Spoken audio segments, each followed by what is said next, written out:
অতি দুৰ্ভাগ্যজনক বিষয় আজি এজন সংবাদকৰ্মীক নগাঁৱৰ আয়ুক্তই কাৰ্যালয়ৰ পৰা চোৰ ডকাইতক ডিঙিত ধৰি উলিয়াই দিয়াৰ দৰে তেওঁক উলিয়াই দিয়া হৈছে।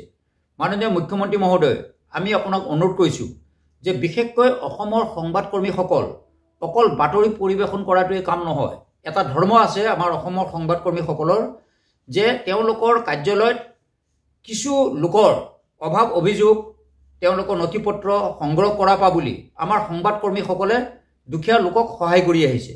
তেনে ক্ষেত্ৰত একে এটা কাম কৰিবলৈ গৈ আজি নগাঁও জিলাৰ আয়ুক্ত মহোদয়ৰ ওচৰত এজন সংবাদকৰ্মীয়ে এই ঘটনাটো সুধিবলৈ যোৱাৰ কাৰণে তেওঁ যিটো দুৰ্ব্যৱহাৰ কৰিলে অতি লজ্জাজনক আৰু অতি দুৰ্ভাগ্যজনক বিষয়। মই মাননীয় মুখ্যমন্ত্ৰী মহোদয়ক অনুৰোধ কৰিছোঁ, আপুনি কঠোৰভাৱে অসমৰ সংবাদকৰ্মীসকলৰ লগত জিলা আয়ুক্ত লগতে পুলিচ প্ৰশাসন সকলোকে মিলিজুলি কাম কৰিবলৈ নিৰ্দেশ দিয়াৰ পিছত এজন আয়ুক্তই এজন সংবাদকৰ্মীক চোৰ ডকাইতৰ দৰে ব্যৱহাৰ কৰাটো অতি দুৰ্ভাগ্যজনক বিষয়।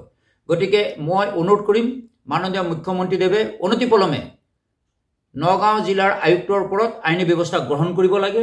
লগতে অসমৰ সংবাদকৰ্মীসকলক মই অনুৰোধ কৰিম ই এটা জোৰদাৰ প্ৰতিবাদ হ'ব লাগে, নহ'লে অসমৰ সংবাদকৰ্মীসকলক এইদৰে আকৌ হয়তো কোনো আয়ুক্তই আকৌ দুৰ্ব্যৱহাৰ কৰিব। গতিকে মই ভাবোঁ গোটেই অসমৰ সংবাদকৰ্মীসকল একলগ হৈ ইয়াৰ এটা জোৰদাৰ প্ৰতিবাদ কৰিব লাগে।